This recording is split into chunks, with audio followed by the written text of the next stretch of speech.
Once again, welcome back to Success Academy's YouTube channel. ഇപ്പോൾ നടന്നുകൊണ്ടിരിക്കുന്ന GD എക്സാമിൻ്റെ മാത്സിൻ്റെ analysis video ആണ് ചെയ്യുന്നത്.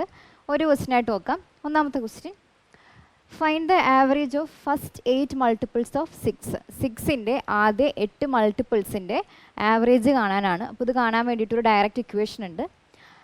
Average equal to number into n+1 divided by 2.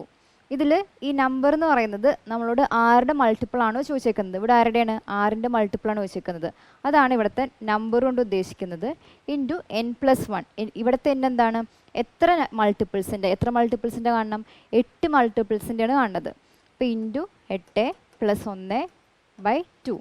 അപ്പോൾ 6 into 9 by 2 ആണ്. 3 into 9 എത്ര വരും? 27. അപ്പോൾ 6ൻ്റെ ആദ്യത്തെ 8 മൾട്ടിപ്പിളിൻ്റെ ആവറേജ് എത്രയായി? 27 ആയി. ക്ലിയർ ആയല്ലോ? അടുത്തത്, what is the equivalent single discount of 2 successive discounts of 20% and 15%? 20%, 15% discount കൊടുക്കുകയാണെങ്കിൽ ഇതിന് ഇക്വലൻ്റ് ആയിട്ടുള്ള സിംഗിൾ ഡിസ്കൗണ്ടിൻ്റെ വാല്യൂ ഇതാണ് കാണേണ്ടത്. അപ്പോൾ ഇത് കാണാൻ വേണ്ടി ഏത് ഇക്വേഷനാണ് യൂസ് ചെയ്യുന്നത്? a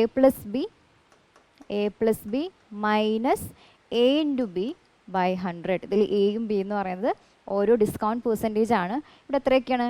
20 + 10 minus 20 into 10 divided by 100.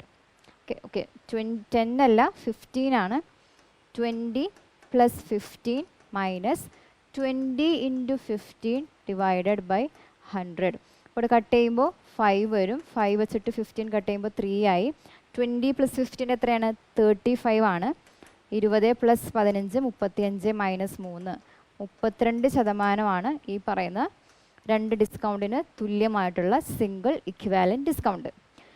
അടുത്തത് സിംപ്ലിഫൈ ചെയ്യാനായിട്ടുള്ള ക്വസ്റ്റ്യൻ ആണ്. ഇതേപോലത്തെ ക്വസ്റ്റ്യൻസ് നമ്മൾ ഡിസ്കസ് ചെയ്തിട്ടുള്ളതാണ്. എങ്ങനെ വേണം ചെയ്യാൻ? ബോർഡ് മാസ് റൂൾ വെച്ചിട്ടാണ് ചെയ്യാൻ. ബോർഡ് മാസിൽ ബി സ്റ്റാൻഡ്സ് ഫോർ ബ്രാക്കറ്റ്. അപ്പോൾ ബ്രാക്കറ്റ് എവിടെ ഉണ്ടെങ്കിലും ആദ്യം ബ്രാക്കറ്റിൻ്റെ അകത്ത് ചെയ്തിട്ട് വേണം നമ്മൾ ബാക്കി ചെയ്യാനായിട്ട്. ഒ എന്താണ്? ഒ എന്ന് പറഞ്ഞാൽ ഓഫാണ്. ഡി ഡിവിഷനാണ്. ഓഫ് ഇവിടെ കണ്ടില്ലേ? ഓഫ്. ഇപ്പോൾ ഇവിടെ ഡിവിഷൻ കഴിഞ്ഞിട്ടാണ് ഓഫ് കൊടുത്തിട്ടുള്ളത്. അപ്പോൾ നമ്മൾ എന്ത് ചെയ്യണം? ഡിവിഷനും ഓഫും വന്നു കഴിഞ്ഞാൽ ആർക്കാണ് പ്രയോറിറ്റി കൂടുതൽ? ഓഫിനാണ് പ്രയോറിറ്റി കൂടുതൽ വരിക. അത് കഴിഞ്ഞിട്ട് ഡിവിഷൻ വരും. പിന്നെ M for multiplication, A for addition and S for subtraction. അപ്പോൾ നമ്മൾ ഈ ബ്രാക്കറ്റിൽ നിന്ന് സ്റ്റാർട്ട് ചെയ്യുകയാണെങ്കിൽ ഈ ബ്രാക്കറ്റിൽ നിന്ന് സ്റ്റാർട്ട് ചെയ്യുകയാണെങ്കിൽ 270 ഡിവൈഡഡ് ബൈ 3/7 ഓഫ് 35. അപ്പോൾ ആദ്യം എന്ത് ചെയ്യണം? 3/7 ഓഫ് 35 ചെയ്യണം. ഓഫ് എന്ന് മീൻ ചെയ്യുന്നത് എന്താണ്? മൾട്ടിപ്ലൈ ചെയ്യാന്നുള്ളത് തന്നെയാണ്. അപ്പോൾ 3/7 ഇൻറ്റു 35. 7 വെച്ചിട്ട് കട്ട് ചെയ്യുമ്പോൾ 5 വന്നു. 3 ഇൻറ്റു 5. അപ്പോൾ ഈ 270 നമ്മൾ 3 ഇൻറ്റു 5 വെച്ചിട്ട് ഡിവൈഡ് ചെയ്യണം. അപ്പോൾ ഡിവൈഡ് ചെയ്യാന്ന് പറയുമ്പോൾ താഴെ എഴുതാണ് 3 ഇൻറ്റു 5. അടുത്തത് പ്ലസ് 17 ഡിവൈഡഡ് ബൈ 1/3 ആണ്. അപ്പോൾ നമ്മളെങ്ങനെ ഡിവിഷൻ ചെയ്യുന്നത്? ഫ്രാക്ഷൻ്റെ അതിൻ്റെ റെസിപ്രോക്കൽ എടുത്ത് മൾട്ടിപ്ലൈ ചെയ്യും. അപ്പോൾ 1/3യുടെ റെസിപ്രോക്കൽ എന്ന് പറയുമ്പോൾ എത്ര തന്നെ വന്നു? 3 വന്നു. അപ്പോൾ 17 ഇൻറ്റു 3 മൈനസ് 8 1/2. മിക്സ്ഡ് ഫ്രാക്ഷൻ ആണ്. ഇതിനെങ്ങനെ നമ്മൾ നോർമൽ ഫ്രാക്ഷൻ ആക്കുക? 8 ഇൻറ്റു 2 ചെയ്യുക. 16 ആണ്. 16 + 1 17. അപ്പോൾ 17/2 മൈനസ് 5/2 എത്ര വരും? 17ൽ നിന്ന് 5 പോയി കഴിഞ്ഞാൽ 12 ആണ്. 12/2 6. അപ്പോൾ ഇത്രയും സാധനങ്ങൾ കിട്ടി. കട്ട് ചെയ്യുകയാണെങ്കിൽ 90. 90ൽ 5 എത്ര തവണ? 18 തവണ. 18 + 51 മൈനസ് 6. 18ൽ നിന്ന് 6 പോയി കഴിഞ്ഞാൽ 12 ആണ്. 12 + 51 എന്ന് പറയുമ്പോൾ എത്ര വന്നു? 63 ആയി. ഈ ബ്രാക്കറ്റിൻ്റെ അകത്തെ വാല്യൂ ആണ് 63 അയക്കുന്നത്. കഴിഞ്ഞിട്ടില്ലല്ലോ. പുറത്ത് ആരും കൂടി ഉണ്ട്? 441 ഉണ്ട്. 441 ഡിവൈഡഡ് ബൈ എത്രയാണ്? 441 ഡിവൈഡ് ബൈ ബ്രാക്കറ്റിൻ്റെ ഉള്ളിൽ കിട്ടിയത് 63 ആണ്. 441 ഡിവൈഡ് ബൈ 63. നമ്മൾ യൂണിറ്റ് ഡിജിറ്റ് ചെക്ക് ചെയ്ത് നോക്കുകയാണെങ്കിൽ 3 ഇൻറ്റു എന്ത് ചെയ്താലാണ് നമുക്ക് യൂണിറ്റ് ഡിജിറ്റ് 1 വരിക? 3 ഇൻറ്റു 7 ചെയ്യുമ്പോൾ 21 വരും. അപ്പോൾ 1 ആയിരിക്കും യൂണിറ്റ് ഡിജിറ്റ്. അപ്പോൾ 63 ഇൻറ്റു 7 ചെക്ക് ചെയ്ത് നോക്കുക. 21. 42 + 2 എന്ന് പറയുന്നത് 44. 441 ആൻസർ വന്നു. അപ്പോൾ ഏതാണ് കറക്റ്റ് ഉത്തരം? 7 ആണ് ഈ പറഞ്ഞ എക്സ്പ്രഷൻ്റെ ഫൈനൽ ആൻസർ. അടുത്ത question, A merchant allows a discount of 20% on the marked price. If he wants to earn a profit of 20%, then marked price will be how much percentage more than the cost price? ഒരു കച്ചവടക്കാരൻ market പ്രൈസിൽ നിന്ന് 20% discount കൊടുക്കുന്നുണ്ട്. എന്നിട്ട് ഇദ്ദേഹത്തിന് 20% profit വേണമെന്നും ആഗ്രഹമുണ്ട്. അങ്ങനെയാണെങ്കിൽ കോസ്റ്റ് പ്രൈസിനേക്കാളും മാർക്കറ്റ് പ്രൈസ് എത്ര കൂടുതലായിരിക്കണം, എത്ര പെർസെൻറ്റേജ് കൂടുതലായിരിക്കണം? ഇതെങ്ങനെ ചെയ്യാം? ഒന്നല്ലെങ്കിൽ നമ്മൾ കോസ്റ്റ് പ്രൈസിൻ്റെയും മാർക്കറ്റ് പ്രൈസിൻ്റെയും ഒരു റേഷ്യോ എടുക്കുന്ന ഒരു ഇക്വേഷൻ ഇല്ലേ? എങ്ങനെയാണ്? Cost price divided by market price equal to 100 minus discount percentage divided by 100 plus profit percentage. ഇതാണ് കോസ്റ്റ് പ്രൈസിൻ്റെ മാർക്കറ്റ് പ്രൈസിൻ്റെ റേഷ്യോ വരുന്നത്. നമ്മൾ വാല്യൂ സബ്സ്റ്റിറ്റ്യൂട്ട് ചെയ്യുകയാണെങ്കിൽ 100 മൈനസ് ഡി എത്രയാണ്? 20% ആണ്. 100 minus 20 80 divided by 100 plus 20 120. 0 cut ചെയ്തു. 4 വെച്ചിട്ട് കട്ട് ചെയ്താൽ 2/3 എന്ന് വന്നു. അപ്പോൾ കോസ്റ്റ് പ്രൈസ് 2 ആയി, മാർക്കറ്റ് പ്രൈസ് 3 ആയി. നമ്മളോട് ചോദിച്ചേക്കുന്നത് കോസ്റ്റ് പ്രൈസിനേക്കാളും എത്ര കൂടുതലാണ് മാർക്കറ്റ് പ്രൈസ്? എത്ര കൂടുതലാണ്? 1 യൂണിറ്റ് കൂടുതലാണ്. ആരെക്കാളും? കോസ്റ്റ് പ്രൈസിനേക്കാളും. കോസ്റ്റ് പ്രൈസ് എത്രയാണ്? 2 ആണ്. അപ്പോൾ 1/2 ഇൻറ്റു 100 എത്ര വന്നു? 50% എന്ന ആൻസർ വന്നു. ക്ലിയർ ആയല്ലോ? ഒന്നുകിൽ ഈ ഇക്വേഷൻ വെച്ചിട്ട് ചെയ്യാം. ഇനി ഈ ഇക്വേഷൻ ഓർമ്മ കിട്ടുന്നില്ലെങ്കിൽ, പഠിക്കാൻ ബുദ്ധിമുട്ടുണ്ടെങ്കിൽ എന്ത് ചെയ്താൽ മതി? റേഷ്യോ മെത്തേഡിൽ കൂടിയും നമുക്ക് ഈ ക്വസ്റ്റ്യൻ ചെയ്യാൻ പറ്റും. റേഷ്യോ മെത്തേഡിൽ എങ്ങനെ ചെയ്യാം? Cost price, selling price, market price ഇതേ ഓർഡറിൽ തന്നെ എഴുതാം. എന്നിട്ട് നോക്കുക, 20% ആണ് ഡിസ്കൗണ്ട്. 20% ഡിസ്കൗണ്ട് എന്ന് പറഞ്ഞു കഴിഞ്ഞാൽ എന്ത് ചെയ്യണം? 20നെ ഫ്രാക്ഷൻ ആക്കി എഴുതണം. 20% ഇസ് ഈക്വൽ ടു 1/5 ആണ് അല്ലേ? അതെങ്ങനെ 1/5 വരുന്നത്? 20% എന്ന് പറഞ്ഞു കഴിഞ്ഞാൽ 100ൽ 20. അപ്പോൾ 20/100 എന്ന് പറയുന്നത് 1/5 ആയി. ഓക്കെ, ഡിസ്കൗണ്ട് പെർസെൻറ്റേജ് എന്ന് പറഞ്ഞാൽ എന്താണ്? Market price minus selling price divided by market price. ഇതാണെന്ത്? 1/5. അങ്ങനെയാണെങ്കിൽ നമുക്ക് മാർക്കറ്റ് പ്രൈസിന് എന്താക്കി എടുക്കാം? മാർക്കറ്റ് പ്രൈസ് എന്ന് പറയുന്നത് 5 ആക്കി എടുക്കാം. മാർക്കറ്റ് പ്രൈസ് ഡിനോമിനേറ്ററിലാണ്. അപ്പോൾ അപ്പുറത്ത് എഴുതിയിരിക്കുന്നത് 1/5 ഡിനോമിനേറ്ററിനെ മാർക്കറ്റ് പ്രൈസ് ആയിട്ട് എടുക്കാം. ഓക്കെ, അപ്പോൾ മാർക്കറ്റ് പ്രൈസ് 5 വന്നു. ഇനി market price minus selling price ആണ് 1. അതായത് 5 മൈനസ് സെല്ലിംഗ് പ്രൈസ് ആണ് 1. അങ്ങനെയെങ്കിൽ സെല്ലിംഗ് പ്രൈസ് എത്ര വരും? 5 മൈനസ് 1 4. അപ്പോൾ ഇത് നമ്മളിങ്ങനെ എഴുതി ചെയ്യേണ്ട. 20% എന്ന് കണ്ടു കഴിഞ്ഞാൽ 1/5 ആണ് എന്ത് ഫ്രാക്ഷൻ എന്ന് ഓർക്കുക. അങ്ങനെ ഫ്രാക്ഷൻ കിട്ടിക്കഴിഞ്ഞാൽ ഡിനോമിനേറ്ററിന് മാർക്കറ്റ് പ്രൈസ് ആയിട്ട് എടുക്കുക. ഡിസ്കൗണ്ട് ആയതുകൊണ്ട് എപ്പോഴും മാർക്കറ്റ് പ്രൈസ് സെല്ലിംഗ് പ്രൈസ് എന്തായിരിക്കും? മാർക്കറ്റ് പ്രൈസിനേക്കാളും കുറഞ്ഞൊരു വാല്യൂ ആയിരിക്കും. അപ്പോൾ എന്ത് ചെയ്യണം? നമ്മുടെ ഡിനോമിനേറ്ററിൽ നിന്ന് ന്യൂമറേറ്റർ കുറയ്ക്കുക. 5 മൈനസ് 1 4. ഇതേപോലെയാണ് നമ്മൾ റേഷ്യോ വേഗം എടുക്കേണ്ടത്. അതേപോലെ 20% പ്രോഫിറ്റ്. 20% പ്രോഫിറ്റ് എന്ന് പറയുമ്പോൾ 1/5 തന്നെയാണ് റേഷ്യോ. പ്രോഫിറ്റ് നമ്മൾ പറയുന്നത് എങ്ങനെയാണ്? കോസ്റ്റ് പ്രൈസ് ആണ് ഡിനോമിനേറ്ററിൽ വരിക. Selling price minus cost price divide by cost price ആണ് 1/5. അപ്പോൾ കോസ്റ്റ് പ്രൈസ് എന്തെടുത്തു? 5. അത് അടുത്ത ലൈനിൽ എഴുതി. സെല്ലിംഗ് പ്രൈസ് എത്ര വരും? പ്രോഫിറ്റ് എന്ന് പറഞ്ഞുകൊണ്ട് എപ്പോഴും കോസ്റ്റ് പ്രൈസ് എന്തായിരിക്കും? പ്രോഫിറ്റ് എന്ന് പറഞ്ഞുകൊണ്ട് സെല്ലിംഗ് പ്രൈസ് എപ്പോഴും കോസ്റ്റ് പ്രൈസിനേക്കാളും കൂടുതലായിരിക്കും. എത്ര കൂടുതലായിരിക്കും? 5 പ്ലസ് 1. ന്യൂമറേറ്ററും ഡിനോമിനേറ്ററും ആഡ് ചെയ്യാം. 6 വന്നു. ഇനി ഈ ഉള്ള വേക്കൻറ്റ് സ്പേസിലേക്ക് എന്ത് ചെയ്യണം? തൊട്ടടുത്ത് കിടക്കുന്ന വാല്യൂ. ഇപ്പോൾ ഇവിടെയാണെങ്കിൽ 6, ഇവിടെയാണെങ്കിൽ 4. അതേ ലൈനിൽ തൊട്ടടുത്തുള്ള വാല്യൂ എഴുതാം. അപ്പോൾ 4 × 5 കോസ്റ്റ് പ്രൈസ്, 4 × 6 സെല്ലിംഗ് പ്രൈസ്, 5 × 6 30. അത് മാർക്കറ്റ് പ്രൈസ്. ഇതിൽ നിന്ന് നമുക്ക് ക്യാൻസൽ ചെയ്ത് കളയാൻ പറ്റുന്ന വാല്യൂസ് ഉണ്ടെങ്കിൽ ക്യാൻസൽ ചെയ്യുക. അപ്പോൾ ഇതിലെല്ലായിടത്തും എന്ത് കോമൺ ആയിരുന്നു? 2 കോമൺ ആയിരുന്നു. അപ്പോൾ 2 ക്യാൻസൽ ചെയ്ത് കഴിഞ്ഞപ്പോൾ 10 വന്നു. ഇവിടെയാണെങ്കിൽ 12 വന്നു, 15 വന്നു. നമുക്ക് കാണേണ്ടത് മാർക്കറ്റ് പ്രൈസും കോസ്റ്റ് പ്രൈസും തമ്മിലുള്ള റിലേഷനാണ്. അപ്പോൾ എത്രയാണ് ചേഞ്ച്? 5 യൂണിറ്റ് ആണ് ചേഞ്ച്. 5/10 ഇൻറ്റു 100. 0 കട്ട് ചെയ്തു. എത്ര വന്നു? 50%. അപ്പോൾ എത്ര തന്നെയാണ് ആൻസർ? 50% ആണ് ആൻസർ. അടുത്തത്, P can complete a piece of work in 12 days and B can complete the same work in 36 days. In how many days will they complete the work if they work together? Pക്ക് ഒരു work complete ആക്കാൻ വേണ്ടിയിട്ട് 12 ദിവസവും ബിക്ക് same work complete ആക്കാൻ വേണ്ടിയിട്ട് 36 ദിവസമാണ്. അങ്ങനെയാണെങ്കിൽ ഇവർ രണ്ടുപേരും കൂടി വർക്ക് ചെയ്യുകയാണെങ്കിൽ എത്ര ദിവസം വേണ്ടി വരും? എങ്ങനെ ചെയ്യാം? പിക്ക് 12 ദിവസം, ബിക്ക് 36 ദിവസം. ഇനി എന്ത് ചെയ്യണം? ഇതിൻ്റെ രണ്ടിൻ്റെയും LCM ആയിട്ടുള്ളൊരു വാല്യൂവിനെ ടോട്ടൽ വർക്കായിട്ട് കൺസിഡർ ചെയ്യണം. ഏതായിരിക്കും LCM? 36 തന്നെയാണ് LCM. അപ്പോൾ 12 × 3 ആണ് 36, 36 × 1 ആണ് 36. അപ്പോൾ രണ്ടുപേരുടെ എഫിഷ്യൻസി കിട്ടി. അത് number of days, total work, efficiency ആയി. ഇനി എന്ത് ചെയ്താൽ മതി? നമ്പർ ഓഫ് ഡേയ്സ് കാണാനായിട്ട് total work divided by total efficiency. നമ്മളോട് ഇവർ രണ്ടുപേരും ഒന്നിച്ച് വർക്ക് ചെയ്തേക്കുന്ന കാര്യം പറഞ്ഞേക്കുന്നത്. അപ്പോൾ ടോട്ടൽ എഫിഷ്യൻസി എത്ര വരും? 3 + 1 4. Total work 36 divided by 9 4. അപ്പോൾ ആൻസർ എത്ര വന്നു? 9 ഡേയ്സ് കൊണ്ടായിരിക്കും ഇവർ രണ്ടുപേരും കൂടി ഒന്നിച്ച് വർക്ക് ചെയ്യുകയാണെങ്കിൽ ഈ ഒരു വർക്ക് കംപ്ലീറ്റ് ആക്കുക. ക്ലിയർ ആയല്ലോ? അടുത്തത്, the price of petrol is increased by 20%. By what percentage should a man reduce his consumption so that the expenditure remains same? പെട്രോളിൻ്റെ പൈസ എന്ത് ചെയ്തു? 20% വർദ്ധിച്ചു. പക്ഷേ ഇയാൾക്ക് ടോട്ടൽ വരുന്ന എക്സ്പെൻഡിച്ചറിൽ മാറ്റം വരുത്താൻ താല്പര്യമില്ല. അതെപ്പോഴും ആദ്യം എത്ര രൂപയാണോ ചിലവാക്കിയിരുന്നത് അതേ പൈസയ്ക്ക് തന്നെയാണ് ഇപ്പോഴും പെട്രോൾ വാങ്ങിക്കാൻ ഉദ്ദേശിക്കുന്നത്. അങ്ങനെയാണെങ്കിൽ കൺസംഷനിൽ എത്ര കുറവ് വരുത്തണം? ഇതാണ് ചെയ്യേണ്ടത്.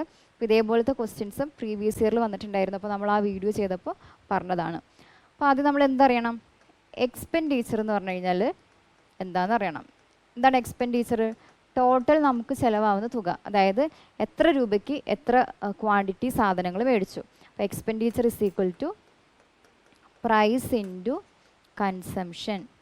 അതാണ് എക്സ്പെൻഡിച്ചർ. അപ്പോൾ ഇതിൻ്റെ വാല്യൂ ആണ് എന്ത് പറയുന്നത്? സെയിം ആയിരിക്കണം, ഇദ്ദേഹത്തിന് ചേഞ്ച് ചെയ്യാൻ താല്പര്യമില്ല എന്ന് പറയുന്നത്. അപ്പോൾ പ്രൈസിൽ എന്ത് മാറ്റം വന്നു?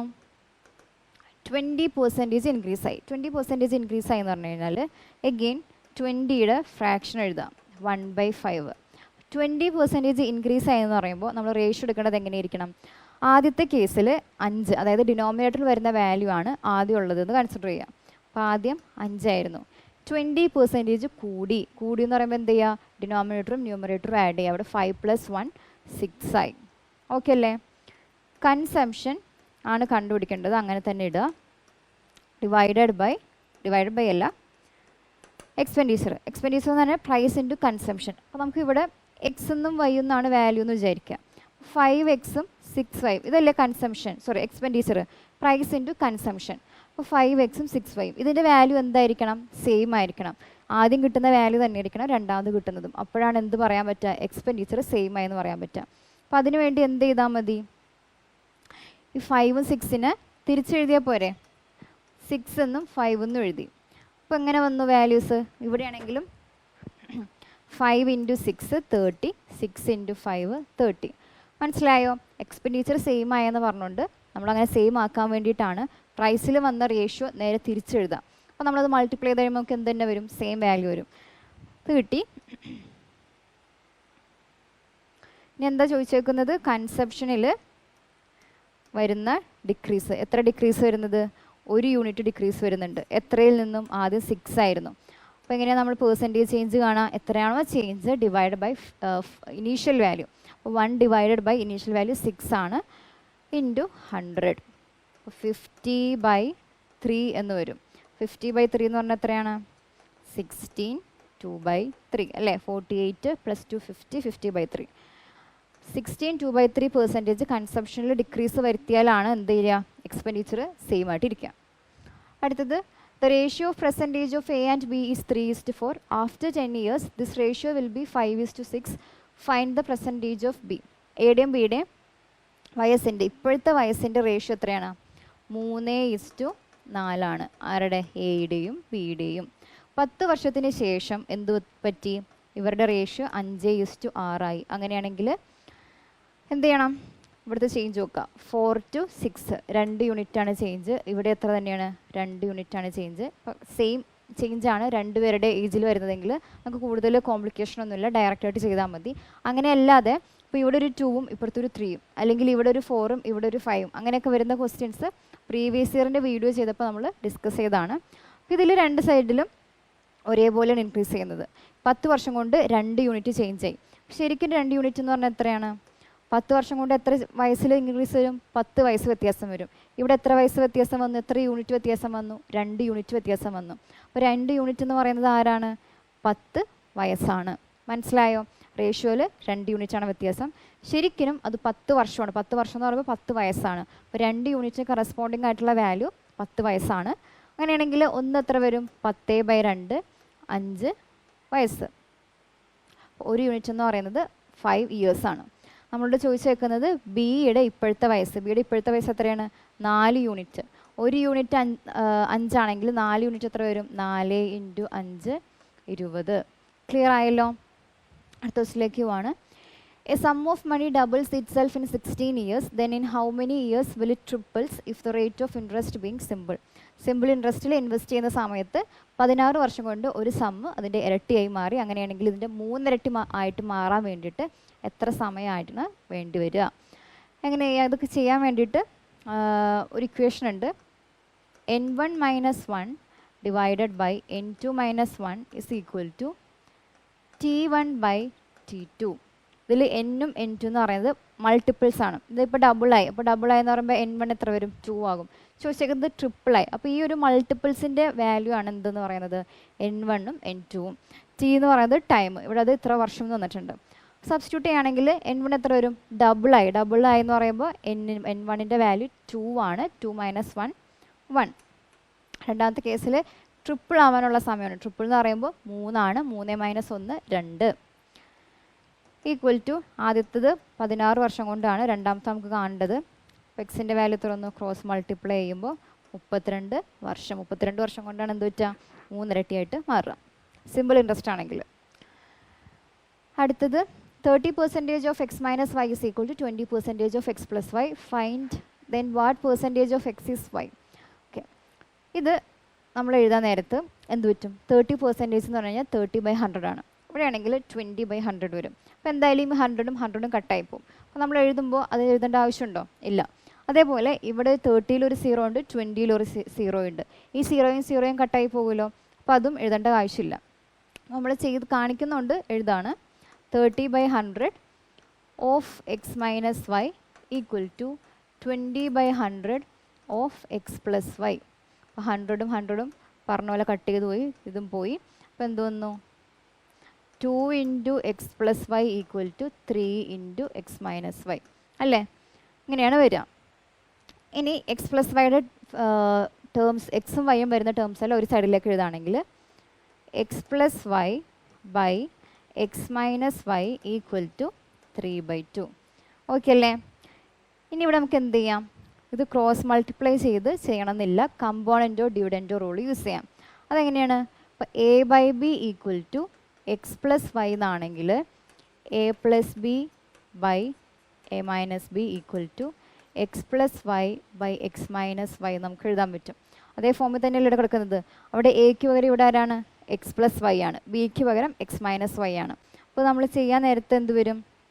ഇത് നമ്മൾ ഇതേപോലെ x plus y plus x minus y divided by x plus y minus x minus y ചെയ്യുമ്പോൾ കിട്ടുന്നത് x/y എന്നായിരിക്കും. ഓക്കെ, 2x/2y എന്നാണ് കിട്ടുക. അപ്പോൾ 2ഉം 2ഉം കട്ട് ചെയ്യുമ്പോൾ x/y എന്ന് വരും. അതേപോലെ ഇവിടെ എന്ത് വരും? 3 + 2 5, അതായത് x plus y divided by x minus y 3 - 2 1 ആയല്ലോ. അപ്പോൾ എക്സിൻ്റെയും വൈൻ്റെയും വാല്യൂ കിട്ടി. എക്സ് 5 ആണ്, വൈ 1 ആണ് ചോദിച്ചേക്കുന്നത്. Then what percentage of X is Y? വൈയുടെ എത്ര പെർസെൻറ്റേജ് ആണ് എക്സ് അല്ലേ? Then what percentage of X is Y? എക്സിൻ്റെ എത്ര പെർസെൻറ്റേജ് ആണ് വൈ? എക്സിൻ്റെ എത്ര പെർസെൻറ്റേജ് ആണ്? 1/5 × 100 ഈക്വൽ ടു 20%. ക്ലിയർ ആയോ? ഇവിടെ നമ്മൾ ക്രോസ് മൾട്ടിപ്ലൈ ചെയ്യാണ്ട് കമ്പോണൻറ്റോ ഡിവിഡൻറ്റോ ചെയ്ത് കഴിഞ്ഞപ്പോൾ നമുക്ക് പെട്ടെന്ന് നേരിട്ട് ആൻസറിലേക്ക് എത്തി. അടുത്തത്, a pipe can fill a tank in 30 hours. Due to a leakage at the bottom it is filled in 50 hours. How much time will it take by the leakage to empty a fully filled tank? Okay, ഒരു പൈപ്പ് ഉണ്ട്. അത് നമ്മൾ ഓണാക്കുകയാണെങ്കിൽ ആ tank ഫില്ലാവാൻ വേണ്ടിയിട്ട് 30 മണിക്കൂറാണ് സമയം എടുക്കുക. അതിൻ്റെ കൂടെ ഒരു ലീക്കേജും കൂടി ഉണ്ടെങ്കിൽ എത്ര മണിക്കൂറാകും? അത് 50 മണിക്കൂറാകും. അങ്ങനെയാണെങ്കിൽ ലീക്കേജ് മാത്രം ഓപ്പൺ ആക്കി വെക്കുകയാണെങ്കിൽ ഒരു ഫുള്ളി ഫിൽഡ് ടാങ്കിന് എത്ര നേരം കൊണ്ടാണ് ഈ ലീക്കേജ് എംപ്റ്റി ആക്കുക? ഇതാണ് കാണേണ്ടത്. പൈപ്പ് മാത്രമാണെങ്കിൽ ഓപ്പൺ ആക്കുകയാണെങ്കിൽ 30 മണിക്കൂർ വേണം. പൈപ്പിൻ്റെ കൂടെ ലീക്കേജും കൂടി വന്നു. പൈപ്പിൻ്റെ കൂടെ ലീക്കേജും കൂടി വന്നപ്പോൾ എത്രയായി? 50 മണിക്കൂറായി. നേരത്തെ പോലെ തന്നെ 13, 15 കിട്ടിക്കഴിഞ്ഞാൽ ഇവരുടെ LCM ആയിട്ടുള്ള വാല്യൂന് ടോട്ടൽ വർക്ക്, ഇവിടെ വർക്ക് എന്ന് പറയുമ്പോൾ എന്താ? ടോട്ടൽ കപ്പാസിറ്റി, ടാങ്കിൻ്റെ കപ്പാസിറ്റി കിട്ടും. 30യുടെയും 50യുടെയും എന്ന് പറയുമ്പോൾ 150 വരും. അപ്പോൾ ഇവിടെ എഫിഷ്യൻസി എത്രയൊക്കെയാണ് വന്നത്? ഇവിടെ 5, ഇവിടെ 3. ഓക്കെ ആണല്ലോ. പൈപ്പിൻ്റെയും ലീക്കേജിൻ്റെയും കൂടിയിട്ട് എഫിഷ്യൻസി 3 വന്നു. അങ്ങനെയാണെങ്കിൽ ലീക്കേജിൻ്റെ മാത്രം എഫിഷ്യൻസി എത്രയാണ്? 3 മൈനസ് പൈപ്പിൻ്റെ ലീക്കേജ് അല്ലേ? പൈപ്പിൻ്റെ ലീക്കേജ് പൈപ്പിൻ്റെ ലീക്കേജ് അല്ല, പൈപ്പിൻ്റെ എഫിഷ്യൻസി. പൈപ്പിൻ്റെ എഫിഷ്യൻസി എത്രയാണ്? 5 ആണ്. അപ്പോൾ 3 മൈനസ് 5 -2 ആണ് ആരുടെ എഫിഷ്യൻസി? ലീക്കേജിൻ്റെ എഫിഷ്യൻസി. ഇവിടെ എന്താ മൈനസ് എന്നുള്ള വാല്യൂ വന്നത്? കാരണം ലീക്കേജ് നെഗറ്റീവ് വർക്കാണ് ചെയ്യുന്നത്. ടാപ്പ് ഓൾറെഡി നിറച്ച് വെച്ചിരിക്കുന്ന സാധനത്തിൽ നിന്ന് വീണ്ടും കളഞ്ഞുകൊണ്ട് നിൽക്കുകയാണ്. അപ്പോൾ അതുകൊണ്ടാണ് നമുക്ക് നെഗറ്റീവ് എന്ന് എഫിഷ്യൻസിയുടെ വാല്യൂവിൽ വന്നത്. ഓക്കെ ആണല്ലോ. അപ്പോൾ ഇനി കാണേണ്ടത് ഫുള്ളി ഫിൽഡ് ടാങ്കിന് ഈ ലീക്കേജ് പൈപ്പ് എത്ര നേരം കൊണ്ട് എംപ്റ്റി ചെയ്യും എന്നുള്ളതാണ്. അപ്പോൾ സമയം കാണുന്നത് എങ്ങനെയാണ്? Time is equal to total capacity by efficiency. Total capacity എത്രയാണ്? 150 ആണ്. എഫിഷ്യൻസി 2 ആണ്. എത്ര വന്നു? 75. -2 മൈനസ് കൺസിഡർ ചെയ്യേണ്ട. 150/2 ചെയ്യുമ്പോൾ 75 അവേഴ്സിന് ആൻസർ കിട്ടും. അപ്പോൾ 75 മണിക്കൂറും കൊണ്ടാണ് എന്ത് ചെയ്യുക? ഒരു ഫുള്ളി ഫിൽഡ് ടാങ്കിന് ഈ പറയുന്ന ലീക്കേജ് എംപ്റ്റി ചെയ്യുക. അടുത്തത് the difference between the simple interest and compound interest on a certain sum at 9% per annum for 2 years is rupees 162. What is the principal? 2 വർഷത്തേക്ക് 9% per annത്തിൽ ഒരു മണി ഇൻവെസ്റ്റ് ചെയ്യുകയാണെങ്കിൽ അതിൻ്റെ കോമ്പൗണ്ട് ഇൻട്രസ്റ്റിൻ്റെയും സിമ്പിൾ ഇൻട്രസ്റ്റിൻ്റെയും തമ്മിലുള്ള difference എത്രയാണ്? 162 രൂപയാണ്. അങ്ങനെയാണെങ്കിൽ പ്രിൻസിപ്പളാണ് കാണേണ്ടത്. അപ്പോൾ ഇത് നമുക്ക് പേഴ്സൻറ്റേജൊക്കെ വെച്ചിട്ട് പല രീതിയിലും ചെയ്യാം. അപ്പോൾ ഇതിൽ ഒരു ചെറിയ ഇക്വേഷൻ ഉണ്ട്, അത് പഠിക്കുകയാണെങ്കിൽ നമുക്ക് പെട്ടെന്ന് ആൻസർ കണ്ടുപിടിക്കാൻ പറ്റും. Difference is equal to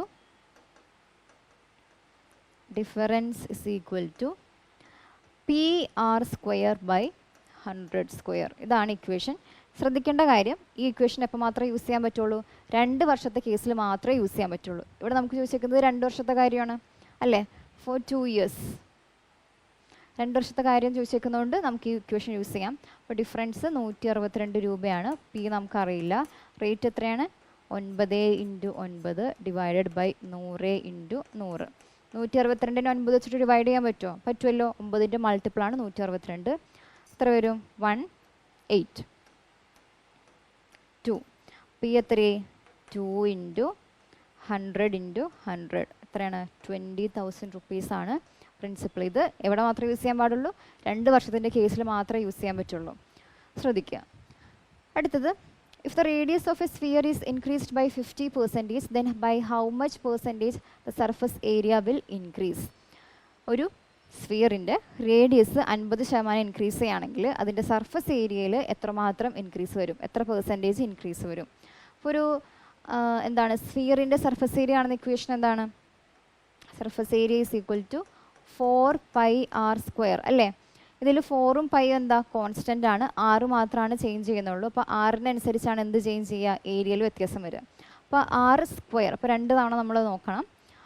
50% increase. 50% increase കാണാൻ വേണ്ടി എന്ത് ചെയ്താൽ മതി? 50%നെ ഫ്രാക്ഷനാക്കി എഴുതുക. 50/100 എത്രയാണ്? 1/2 ആണ്. അപ്പോൾ നമ്മൾ നേരത്തെ ഏതൊരു ക്വസ്റ്റ്യനിൽ പറഞ്ഞ പോലെ ആ ഒരു പെട്രോളിൻ്റെ 20% പ്രൈസ് കൂടി എന്ന് പറഞ്ഞ പോലെ ഇവിടെ 50% ഇൻക്രീസ് എന്ന് പറഞ്ഞു കഴിഞ്ഞാൽ നമ്മൾ എന്ത് ചെയ്യണം? ആദ്യത്തെ കേസിലെ വാല്യൂ ആ ഡിനോമിനേറ്ററിലെ വാല്യൂ എടുക്കുക, അതായത് 2 എടുക്കുക. ഇനി കൂടി എന്ന് പറഞ്ഞേക്കുന്നതുകൊണ്ട് എന്ത് ചെയ്യണം? ഡിനോമിനേറ്ററും ന്യൂമറേറ്ററും ആഡ് ചെയ്യണം. 2 + 1 3. ഇത് ഒരു തവണ 2 3i. R² അല്ലേ? അപ്പോൾ 2 തവണ അതുപോലെ ആവണ്ടേ? വീണ്ടും 2 3i. അപ്പോൾ ടോട്ടൽ എത്രയായി? 2 × 2 4, 3 × 3 9. അപ്പോൾ ആദ്യം 4 ആയിരുന്നത് ഇപ്പോൾ 9 ആയി. പെർസെൻറ്റേജ് ഇൻക്രീസ് എങ്ങനെ കാണുന്നത്? Change divided by initial value equal to എത്രയാണ് ചേഞ്ച് വന്നേക്കുന്നത്? 5 ആണ് ചേഞ്ച് വന്നേക്കുന്നത്. 5/4 × 100. പെർസെൻറ്റേജ് ആയതുകൊണ്ട് ഒരു 100ഉം കൂടി ഉണ്ട്. 4 വെച്ചിട്ട് കട്ട് ചെയ്യുമ്പോൾ 25. 5 × 25 എത്രയാണ്? 125% ആണ് ഏരിയയിൽ ഇൻക്രീസ് വരിക. അടുത്തത്, Amit spends 70% of his income and saves the rest. If his income is increased by 25% and the expenditure is increased by 10% find the percentage increase in his savings. അമിതിൻ്റെ സാലറിയുടെ 70% സ്പെൻഡ് ചെയ്തു, ബാക്കി എന്നിട്ട് എന്ത് ചെയ്തു, സേവ് ചെയ്ത് വെച്ചു. അത് കഴിഞ്ഞ് അടുത്ത വർഷമായി കഴിഞ്ഞപ്പോഴേക്കും സാലറിയിൽ ഇൻക്രീസ് വന്നു. എത്ര ശതമാനം? 25% സാലറിയിൽ ഇൻക്രീസ് വന്നു. സാലറി ഇൻക്രീസ് ആയ പോലെ തന്നെ എന്തിലും ഇൻക്രീസ് വന്നു? എക്സ്പെൻഡിച്ചറിൽ ഇൻക്രീസ് വന്നു. അങ്ങനെയാണെങ്കിൽ സേവിങ്സിൽ ഇൻക്രീസ് ആണ്, അത് എത്ര പെർസെൻറ്റേജ് ആണെന്നാണ് കാണുന്നത്. പെർസെൻറ്റേജിൽ തന്നേക്കുന്നതുകൊണ്ട് എന്ത് ചെയ്യാം, ആദ്യത്തെ സാലറി 100% ആയിരിക്കാം, ഇൻകം 100%, എക്സ്പെൻഡിച്ചർ 70 തന്നിട്ടുണ്ട്. അങ്ങനെയാണെങ്കിൽ സേവിങ്സ് എത്രയാണ്? 30. ടോട്ടൽ ഇദ്ദേഹത്തിന് കിട്ടുന്നത് 100 രൂപയാണെങ്കിൽ അതിൽ 70% അല്ലെങ്കിൽ 70 രൂപയും ചിലവ് ചെയ്ത് കഴിഞ്ഞു. ബാക്കി അപ്പോൾ എത്രയുണ്ട്? 100 - 70, 30 ഇദ്ദേഹത്തിൻ്റെ കയ്യിലുള്ളത്. ഇനി 25% ഇൻക്രീസ് ചെയ്തു. 100ൻ്റെ 25% ഇൻക്രീസ് ചെയ്തു പറഞ്ഞാൽ എത്രയാണ്? 100 + 25 125 ആണ്. ഓക്കെ അല്ലേ? അടുത്തത് എക്സ്പെൻഡിച്ചർ 10% ഇൻക്രീസ് ചെയ്തു. അപ്പോൾ ഏതെങ്കിലും ഒരു സംഖ്യയുടെ ഇപ്പോൾ 10% ഇൻക്രീസ് ചെയ്തു എന്ന് പറയുകയാണെങ്കിൽ 1/10 എന്ന് എഴുതി. അപ്പോൾ നമ്മൾ നേരത്തെ പറഞ്ഞ മാതിരി ഈ എക്സ് എന്ന് പറഞ്ഞ വാല്യൂൻ്റെ 10% കൂടി കഴിഞ്ഞിട്ടുള്ള വാല്യൂ കാണാൻ വേണ്ടി എന്ത് ചെയ്യുക? ഡിനോമിനേറ്റർ 10 തന്നെ എഴുതുക. ന്യൂമറേറ്ററിൽ 10% കൂടി എന്നല്ലേ പറഞ്ഞേക്കുന്നത്? 10 + 1 ന്യൂമറേറ്റർ പ്ലസ് ഡിനോമിനേറ്റർ ചെയ്യുമ്പോൾ എക്സ് ഇൻറ്റു 11/10 ചെയ്ത് കഴിഞ്ഞാൽ ഏത് സംഖ്യയാണോ നമുക്ക് കാണേണ്ടത് ആ സംഖ്യയുടെ 10% കൂടി കഴിഞ്ഞിട്ടുള്ള വാല്യൂ കിട്ടും. ഓക്കെ അല്ലേ? ഇപ്പോൾ എക്സ്പെൻഡിച്ചർ ആദ്യം 70 ആണ്. നമുക്ക് എന്ത് വേണം? 10% കൂടി കഴിഞ്ഞിട്ടുള്ള വാല്യൂ വേണം. അതെങ്ങനെ കാണും? 70 × 11/10 എത്ര വന്നു? 7 × 11 77. അല്ലെങ്കിൽ നമ്മൾ എന്ത് ചെയ്യണമായിരുന്നു? ആദ്യം 70%ൽ 10% കാണാം. 70യുടെ 10% എത്രയാണ്? 7 ആണ്. ആ 7 ഈ 70 ആയിട്ട് കൂട്ടുക, അപ്പോഴും 77 വരും. അപ്പോൾ അങ്ങനെ 2 സ്റ്റെപ്പ് ചെയ്യുന്നതിന് പകരം ഒറ്റ സ്റ്റെപ്പിൽ ചെയ്തേക്കുന്നതാണ് × 11/10 ചെയ്യുക. അപ്പോൾ ഇത്തരം ക്വസ്റ്റ്യൻസ് നമ്മൾ മുന്നേ ചെയ്ത് കഴിഞ്ഞപ്പോൾ പ്രീവിയസ് ഇയറിൻ്റെ വീഡിയോയിൽ ക്ലിയർ ആയിട്ട് എക്സ്പ്ലെയിൻ ചെയ്തിട്ടുള്ളതാണ്. 77 കിട്ടി. ഓക്കെ, അപ്പോൾ ഇൻകം 125 ആണ്, എക്സ്പെൻഡിച്ചർ 77 ആണ്. അങ്ങനെയാണെങ്കിൽ സേവിങ്സ് എത്ര വരും? 125 - 77 48 രൂപയാണ് ഇപ്പോൾ ഉള്ള സേവിങ്സ്. ക്ലിയർ ആയല്ലോ? 77 + 48 ചെയ്യുമ്പോൾ നമുക്ക് ഈ പറഞ്ഞിട്ടുള്ള ഇൻകം 125 കിട്ടും. ഇനി ഇതിൽ എത്ര വ്യത്യാസം വന്നു? 18 യൂണിറ്റ് വ്യത്യാസം വന്നു. അപ്പോൾ പെർസെൻറ്റേജ് വ്യത്യാസം എങ്ങനെ കാണും, അല്ലെങ്കിൽ ഇൻക്രീസ് എങ്ങനെ കാണും?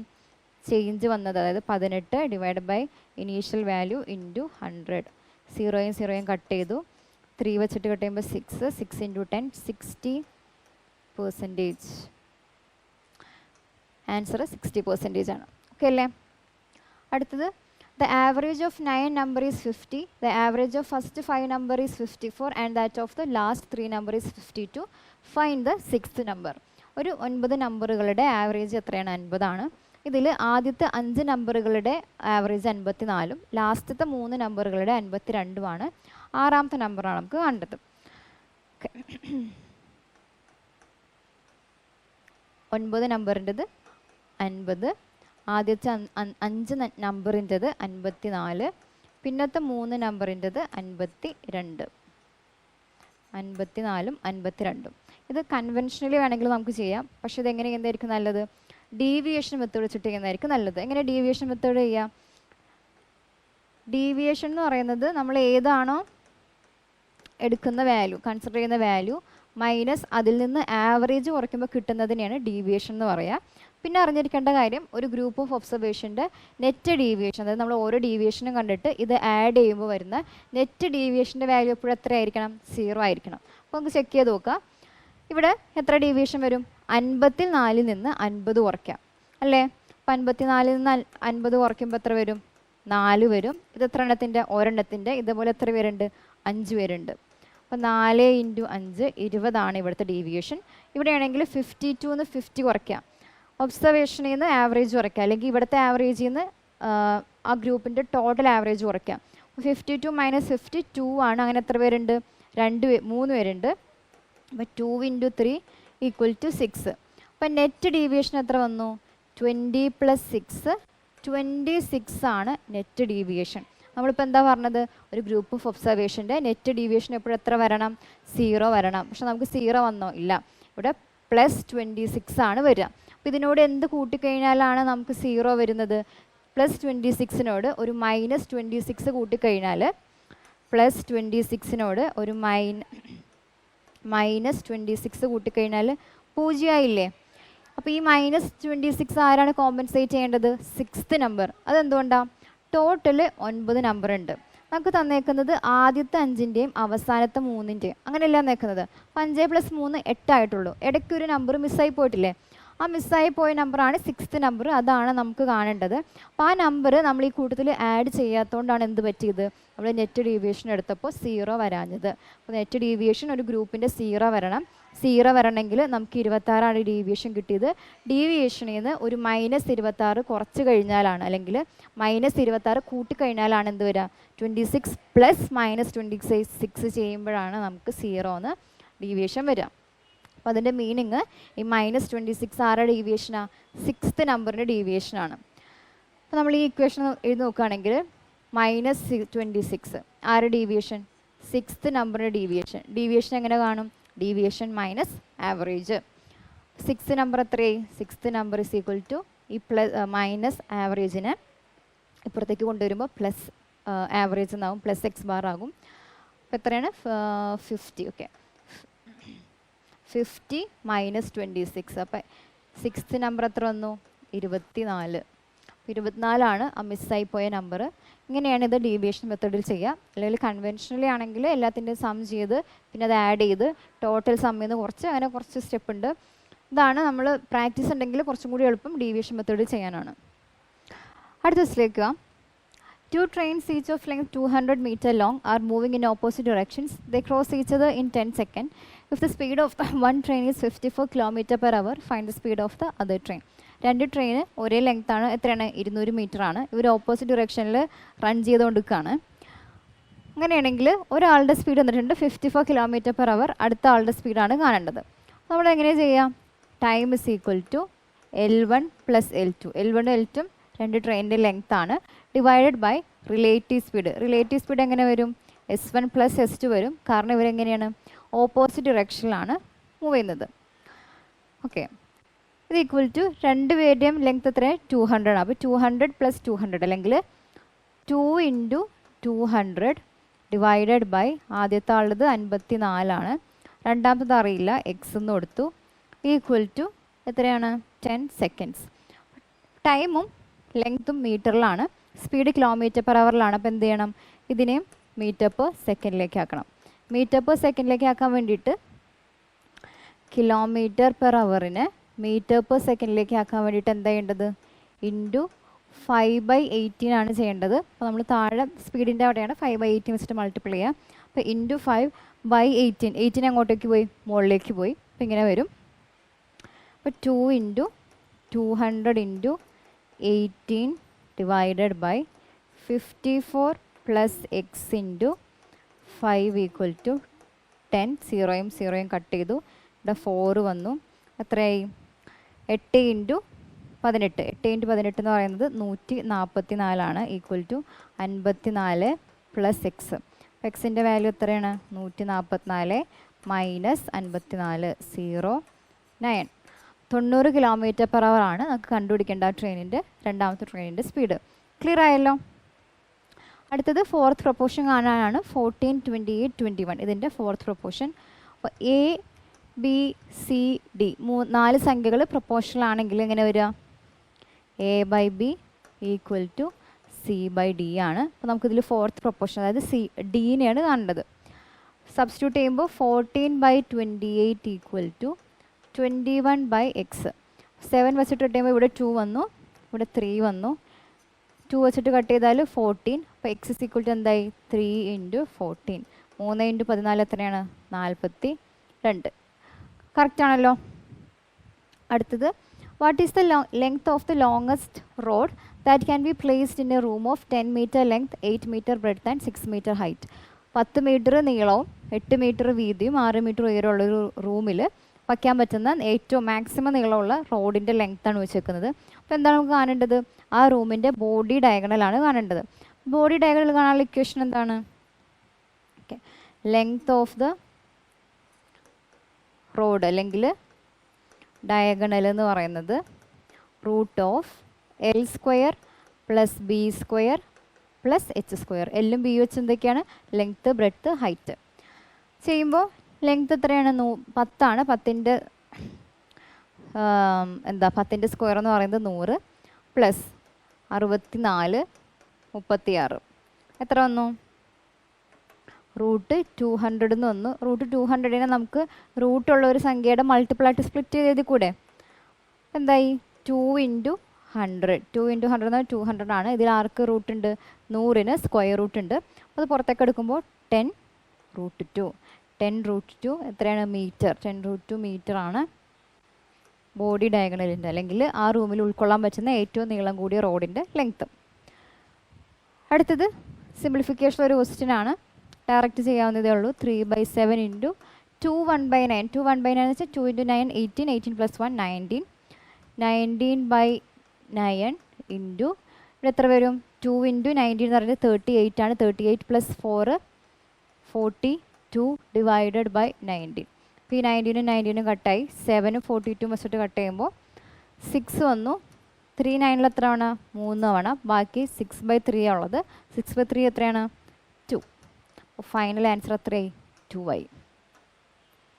അടുത്തത് 4 numbers are in the ratio 1:3:4:7 whose sum is 105. Find the difference between the smallest and the largest number. 4 സംഖ്യകളുടെ റേഷ്യോ ആണ് നിൽക്കുന്നത്. 1:3:4:7. ഇവരുടെ സം എത്രയാണ്? 105 ആണ്. അങ്ങനെയാണെങ്കിൽ വലിയ സംഖ്യയുടെയും ചെറിയ സംഖ്യയുടെയും ഡിഫറൻസ് ആണ് വെച്ചേക്കുന്നത്. അപ്പോൾ എന്ത് ചെയ്യാം? തന്നിരിക്കുന്ന റേഷ്യോ ആഡ് ചെയ്യാം. അപ്പോൾ 1x + 3x + 4x + 7x എത്ര വന്നു? 15x എന്ന് വന്നു. അപ്പോൾ ഇതിൻ്റെ സം എത്രയാണ്? നമ്മൾ റേഷ്യോ വൈസ് നോക്കുമ്പോൾ 15x ആണ്, അല്ലെങ്കിൽ 15 യൂണിറ്റ് ആണ് ഇതിൻ്റെ സം. ശരിക്കും ഈ 4 സംഖ്യകളുടെ സം എത്രയാണ്? 105 ആണ്. അത് ക്വസ്റ്റ്യൻ തന്നിട്ടുണ്ട്. അപ്പോൾ എന്ത് ചെയ്യാം? ഈ 15xന് അല്ലെങ്കിൽ 15 യൂണിറ്റിന് എന്തായിട്ട് ഇക്വേറ്റ് ചെയ്യാം? 105 ഇക്വേറ്റ് ചെയ്യാം. അപ്പോൾ ഒരു യൂണിറ്റ് അല്ലെങ്കിൽ എക്സ് എത്ര വന്നു? എക്സിൻ്റെ വാല്യൂ 7 വന്നു. എക്സിൻ്റെ വാല്യൂ 7 വന്നു. 15 × 7 ആണ് 105. ഇനി നമുക്ക് ചോദിച്ചേക്കുന്നത് ചെറിയ സംഖ്യയുടെയും വലിയ സംഖ്യയുടെ ഡിഫറൻസ് ആണ്. അപ്പോൾ എന്ത് ചെയ്താൽ മതി? ഇതിൽ ചെറുത് 1 ആണ്, വലുത് 7 ആണ്. അപ്പോൾ ഇത് തമ്മിലുള്ള ഡിഫറൻസ് എത്രയാണ്? 6 യൂണിറ്റ് ആണ്. 6 യൂണിറ്റ് ആണ് ഇവർ തമ്മിലുള്ള ഡിഫറൻസ് എന്ന് പറയുന്നത്. അപ്പോൾ ഒരു യൂണിറ്റ് 7 ആണെങ്കിൽ ഡിഫറൻസ് 6 യൂണിറ്റ് ആണ്. അപ്പോൾ 6 യൂണിറ്റ് എത്ര വരും? 6 × 7 42. അപ്പോൾ 42 ആണ് ഇതിൻ്റെ ആൻസർ. ഇനി വലിയ നമ്പർ മാത്രം ചോദിക്കുകയാണെങ്കിൽ എന്ത് ചെയ്താൽ മതി? വലിയ നമ്പർ 7 യൂണിറ്റ് ആണ്. 7 × 7 49 ആയിരിക്കും വലുത്. ചെറുത് ചോദിക്കുകയാണെങ്കിൽ 1 യൂണിറ്റ് 1x. ഇപ്പോൾ എത്ര വരും? 7. അപ്പോൾ അങ്ങനെയാണെങ്കിൽ ഏതാണ് അവർ ചോദിക്കുന്നത് വെച്ച് കഴിഞ്ഞാൽ അതനുസരിച്ച് ആൻസർ ചെയ്യാം. അടുത്തത് a dishonest shopkeeper sells his goods at 10% profit but uses 800 gram instead of 1 kg. Find his actual profit percentage. Dishonest shop കീപ്പറിൻ്റെ ക്വസ്റ്റ്യൻ ആണ്. ഓൾറെഡി പുള്ളി 10% ലാഭത്തിലാണ് വിൽക്കുന്നത്. അത് കൂടാണ്ട് 1 kg കൊടുക്കേണ്ട സ്ഥാനത്ത് എത്ര കൊടുക്കുന്നുള്ളൂ? 800 ഗ്രാമാണ് കൊടുക്കുന്നുള്ളൂ. അങ്ങനെയാണെങ്കിൽ മൊത്തത്തിൽ ഈ ഒരു ട്രാൻസാക്ഷനിൽ എത്രയാണ് പ്രോഫിറ്റ് ലഭിക്കുന്നത്? അപ്പോൾ എന്ത് ചെയ്യാം? 10% പ്രോഫിറ്റ് എന്ന് പറഞ്ഞു കഴിഞ്ഞാൽ നമ്മൾ എങ്ങനെ കോസ്റ്റ് പ്രൈസും സെല്ലിംഗ് പ്രൈസിൻ്റെ റേഷ്യോ എടുക്കുന്നത്? കോസ്റ്റ് പ്രൈസും സെല്ലിംഗ് പ്രൈസും 10 എന്ന് പറഞ്ഞു കഴിഞ്ഞാൽ 10% എന്ന് പറഞ്ഞാൽ 1/10 ആണ്. അപ്പോൾ ഡിനോമിനേറ്റർ ആരായി? കോസ്റ്റ് പ്രൈസായി. 10% ലാഭമാണ്. അപ്പോൾ എന്ത് ചെയ്യണം? ഡിനോമിനേറ്ററും ന്യൂമറേറ്ററും ആഡ് ചെയ്യുക. 10 + 1 11 ആയി. ഇത് ആദ്യത്തെ കേസിൽ. രണ്ടാമത്തെ കേസിൽ എങ്ങനെയാണ്? 1000 ഗ്രാമാന്ന് പറഞ്ഞിട്ട് 800 ഗ്രാമാണ് കൊടുക്കുന്നുള്ളൂ. അപ്പോൾ ഈ കച്ചവടക്കാരന് എത്ര ചിലവാകുന്നുള്ളൂ? 800 ഗ്രാമാണ് ചിലവാകുന്നുള്ളൂ. 800 ഗ്രാമിന് കറസ്പോണ്ടിങ് ആയിട്ടുള്ള കോസ്റ്റ് പ്രൈസ് മാത്രമാണ് ഇദ്ദേഹത്തിൻ്റെ കയ്യിൽ നിന്ന് പോകുന്നത്. ഓക്കെ അല്ലേ? പക്ഷേ എത്ര രൂപ തിരിച്ചു കിട്ടുന്നുണ്ട്? 1000 ആണെന്ന് പറഞ്ഞിട്ടാണ് വിൽക്കുന്നത്. അപ്പോൾ വാങ്ങിക്കാൻ വന്ന ആൾ എത്ര രൂപ കൊടുക്കണം? 1000 ഗ്രാമിന് എത്രയാണോ രൂപ അത്രയും കൊടുക്കണം. മനസ്സിലായോ? അപ്പോൾ ഇദ്ദേഹത്തിന് ചിലവാകുന്നത് 800 ഗ്രാമിന് കറസ്പോണ്ടിങ് ആയിട്ടുള്ള രൂപ. കിട്ടുന്നത് 1000 ഗ്രാം ഉണ്ട് അല്ലെങ്കിൽ 1 kg ഉണ്ടെന്ന് പറയുന്നതുകൊണ്ട് വാങ്ങിക്കുന്ന സമയത്ത് 1000 രൂപയ്ക്ക് കറസ്പോണ്ടിങ് ആയിട്ടുള്ള എന്ത് മേടിക്കും? പൈസ മേടിക്കും. അപ്പോൾ 800ഉം 1000ഉം ആണ് കോസ്റ്റ് പ്രൈസിൻ്റെ സെല്ലിംഗ് പ്രൈസിൻ്റെ റേഷ്യോ. നമുക്ക് റേഷ്യോ എടുത്താൽ പോരെ. ഇപ്പോൾ ഇത് കുറച്ചും കൂടി കട്ട് ചെയ്ത് കഴിഞ്ഞാൽ 8:10 എന്ന് വരും. 8:10. അപ്പോൾ ടോട്ടൽ കോസ്റ്റ് പ്രൈസ് എത്രയാണ്? 10 × 8. ടോട്ടൽ സെല്ലിംഗ് പ്രൈസ് എത്രയാണ്? 11 × 10. ഇനി എന്ത് ചെയ്യാം? അപ്പോൾ ഇവിടെ എന്തെങ്കിലും കട്ട് ചെയ്ത് കളയാൻ പറ്റുന്ന വാല്യൂസ് ഉണ്ടെങ്കിൽ എഗെയിൻ നമുക്ക് കട്ട് ചെയ്യാം. ഇവിടെ 10ഉം 10ഉം കട്ട് ചെയ്യാമല്ലോ. ബാക്കി എത്രയൊക്കെ ഉണ്ട്? 8ഉം 11ഉം. അപ്പോൾ ഫൈനലി കോസ്റ്റ് പ്രൈസിൻ്റെ സെല്ലിംഗ് പ്രൈസിൻ്റെ റേഷ്യോ എന്ത് വന്നു? 8:11. പ്രോഫിറ്റ് കാണാൻ വേണ്ടി എന്ത് ചെയ്താൽ മതി? എത്രയാണ് പ്രോഫിറ്റ് നോക്കുക. എത്ര യൂണിറ്റാണ് profit? 3 unit profit divided by cost price. Cost price എത്രയാണ്? 8 ആണ്.